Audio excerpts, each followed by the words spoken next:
ప్రభువైన యేసుక్రీస్తు నామంలో మీ అందరికీ మా నూతన ప్రార్థన మందిరం తరపున హృదయపూర్వకమైన వందనాలండి.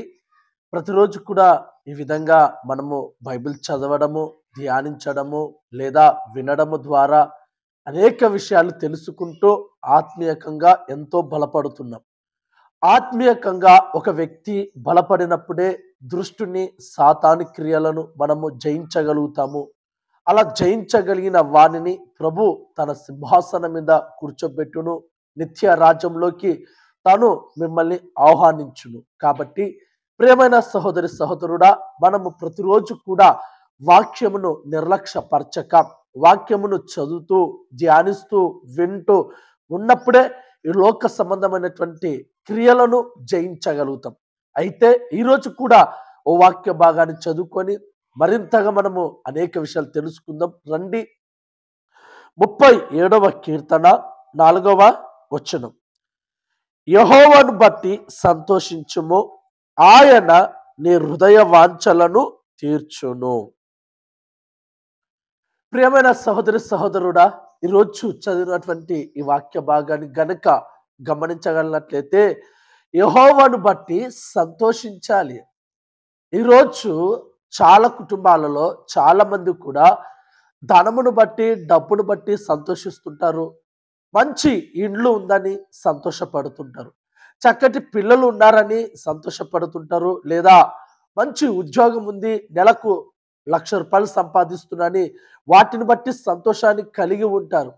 మరి కొంతమంది అనేకమైనటువంటి బంగారు నగలను బట్టి లేదా వస్త్రాలను బట్టి ఉన్నత స్థితిగతులను బట్టి పరిస్థితులను బట్టి లేదా వాళ్ళు వీళ్ళు నాకు బాగా తెలుసని వారిని బట్టి వీరిని బట్టి సంతోషిస్తుంటారు. అయితే నువ్వు వారిని బట్టో వీరిని బట్టో సంతోషించగలిగినట్లయితే నీ హృదయంలో ఉన్నటువంటి ఆ కోరికలను వాళ్ళు వీళ్ళు ఎవరు తీర్చలేరు. నీ హృదయ వాంఛలను ఎవరు తీర్చలేరు, ఎవరు కూడా వాటిని నెరవేర్చలేరు. సహోదరి, నువ్వు ఎప్పుడైతే దేవుని బట్టి సంతోషించగలుగుతావో, ఎప్పుడైతే దేవుని బట్టి దేవుడి పైన ఆధారపడతావో, నీ హృదయంలో మెదులుతున్న వాంఛలు, నీ హృదయంలో కదులుతున్న ఆశలు, నీ హృదయంలో పుట్టుకొస్తున్న కోరికలను ప్రభు నెరవేర్చడానికి సిద్ధంగా ఉంటారు. బహుశా ఈరోజు చాలా మంది కూడా దేవుని బట్టి సంతోషించమంటే, దేవునిపై ఆధారపడమంటే, దేవుని పాదాల దగ్గరికి రమ్మంటే, దేవుని దగ్గర కూర్చొని ప్రార్థించమంటే చాలా మందికి విసుగు, నిర్లక్ష్య పరుచుకుంటున్నారు. అలా చేయడం వల్ల మన హృదయంలో ఉన్నటువంటి వాంఛలు తీరడం కష్టం. ఈ హృదయ వాంఛ ఏంటంటే, పైన అనేకమైన వాటిని మనం తీర్చుకోగలుగుతాం. హృదయంలో ఉన్నటువంటి ఈ వాంఛలు తీర్చబడాలి, ఈ కోరికలు నెరవేర్చబడాలి, ఈ ఆశలు ఫలించాలి. ఒక తల్లి కోరుకుంటుంది నా భర్త మారాలని, ఒక తండ్రి కోరుకుంటాడు నా పిల్లలు చక్కటి మార్గంలో నడవాలని, ఇంకో కుటుంబం కోరుకుంటుంది నాకు మంచి ఇల్లు కావాలని, ఇంకో కుటుంబం ఆశిస్తుంది చక్కటి పిల్లలు కలగాలని. ఇలా ఒక్కొక్కరు ఒక్కొక్క హృదయంలో ఒక్కొక్క వాంఛలు, ఒక్కొక్క కోరికలు, ఒక్కొక్క ఆశలు అలుముకొని చిలుముకొని ఉంటున్నాయి. ఈ హృదయంలో దాగి ఉన్నటువంటి ఈ వాంఛలు నెరవేర్చబడాలంటే సహోదరి, ఇప్పటి వరకు నీవు డబ్బు పైన నువ్వు సంతోషించావేమో, ఇప్పటి వరకు వారిపై వీరిని చూసుకొని సంతోషించావేమో, ఇప్పటి వరకు లోకంలో కదులుతున్న పెద్దవాళ్ళను ధనికులను చూసుకొని నువ్వు సంతోషపడుతున్నావేమో. వాళ్ళందరూ నీ హృదయంలో ఉన్న వాంఛలు, నీ హృదయంలో ఉన్నటువంటి ఆశలు తీర్చలేరు.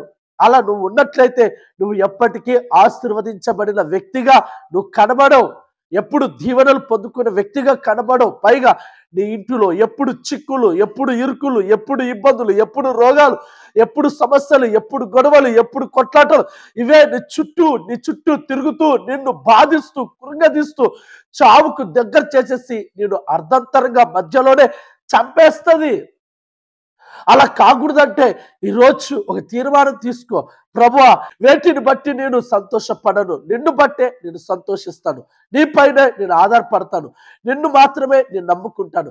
నీవే నా హృదయంలో కదులుతున్న వాంఛలను నెరవేర్చుదేవా, నా హృదయంలో కలుగుతున్నటువంటి ఆశలను తీర్చుదేవా అని ఈ యొక్క వాక్యం విన్న నీవు కోరుకున్నట్లయితే సియోనులో ఉన్నటువంటి నా దేవుడు నీ హృదయంలో కదులుతున్న వాంఛలు, నీ హృదయంలో కదులుతున్న కోరికలు, ఆశలు అన్నిటినీ నా ప్రభు తీర్చునుగాక. నీ చుట్టూ చిలుముకున్నటువంటి చీకటి కోణాలు చిదివేసునుగాక. నీవు మహాభివృద్ధి పొంది దేవునిలో దినదినము ఎదుగుతూ దేవుని సన్నిధిలో ఒక ఆత్మీయ బాటలో నువ్వు నడుచుదుగాక. అయితే సహోదరి సహోదరుడా, ఓ మంచి తీర్మానం తీసుకో.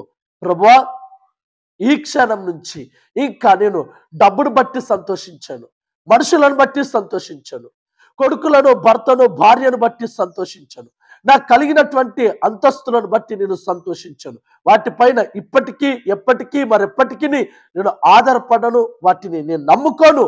నేను నీ పైన నమ్ముకుంటాను, నీ పైన ఆధారపడతాను ప్రభువా. నిన్ను బట్టి నేను సంతోషిస్తాను, నిన్ను బట్టి నేను ఆనందిస్తాను, నిన్ను బట్టే నీ పాదాల దగ్గరికి వచ్చి నీ సన్నిధిలో ప్రార్థిస్తాను ప్రభువా అని నువ్వు కనుక ఇప్పుడే తీర్మానం తీసుకో. నిశ్చయంగా నా ప్రభు నీ హృదయ వాంఛలను తీర్చి నెరవేర్చునుగాక. నీ హృదయంలో కదులుతున్నటువంటి ఆశలన్నిటినీ దేవుడు సంతృప్తి పరచునుగాక. నీ కార్యము సిద్ధింపచేయునుగాక. నువ్వు అనుకున్న ప్రతి కార్యము ఈ రోజు నుంచి ప్రభు నీకు చేయడం మొదలు పెట్టునుగాక. రండి సహోదరి, ప్రార్థన చేసుకుందాం. కృపా సత్య సంపూర్ణుడా, నీ పాదములకు వందనాలు తండ్రి. ఈరోజు నువ్వు ఇచ్చినటువంటి ఈ కృపా వాక్యాన్ని బట్టి మా హృదయ వాంఛలను తీర్చే దేవుడిగా నువ్వు ఉన్నావు. నిజమే ప్రభా, ఈరోజు మేము వాటిని బట్టి వీటిని బట్టి సంతోషిస్తున్నాం, వాటిపైన వీటిపైన ఆధారపడుతున్నాం, వీటిని నమ్ముకుంటున్నాం, వాళ్ళ దగ్గరికి వీళ్ళ దగ్గరికి పరుగులు పెడుతున్నాం. వారి సహాయం వీరి సహాయాన్ని ఆశించి నీ సహాయాన్ని మేము విడిచిపెడుతున్నాం. నిర్లక్ష్యంగా నీ పట్ల మేము వ్యవహరిస్తున్నాము ప్రభా. అయ్యా, ఇక మీదట నిన్ను బట్టి మేము సంతోషిస్తాము ప్రభా, నిన్నే మేము నమ్ముకుంటాము ప్రభా, నీ పైన మేము ఆధారపడతాము ప్రభా. ఏ కష్టం వచ్చినా ఏ నష్టం వచ్చినా నీ పాదాల దగ్గరికి మేము వచ్చి ప్రార్థిస్తాం ప్రభా. మా హృదయంలో కదులుతున్న వాంఛలను తీర్చండి, మా హృదయంలో పుట్టుకొస్తున్న ఆశలను సంతృప్తి పరచండి. అయ్యా, మా పట్ల నువ్వు కార్యము సిద్ధింప చేయమని కోరుకుంటున్నాను తండ్రి. అయ్యా, ఇక్కడ కోరుకుంటే ప్రతి ఒక్కరి ప్రార్థనను ఆలకించి హృదయ వాంఛలను తీర్చమని నజరేయుడైనటువంటి యేసుక్రీస్తు నామం పేర్టనే అడిగి వేడుకుంటున్నాము తండ్రి. ఆమేన్, ఆమేన్, ఆమేన్. ప్రభు ఈరోజు మనకు అనుగ్రహించినటువంటి ఈ కృపావాక్యము మన ఏడల తప్పక నెరవేర్చును గాక. మరలా మీ హృదయ వాంఛలు ఏదైతే ఉన్నాయో వాటిని ఈ రోజు నుంచి తీర్చుగాక. దేవుడి బట్టి సంతోషించును గాక, దేవుని నువ్వు నమ్ముకును గాక, దేవుడి పైన నువ్వు ఆధారపడి జీవించుదు గాక. ఆమేన్, ఆమేన్.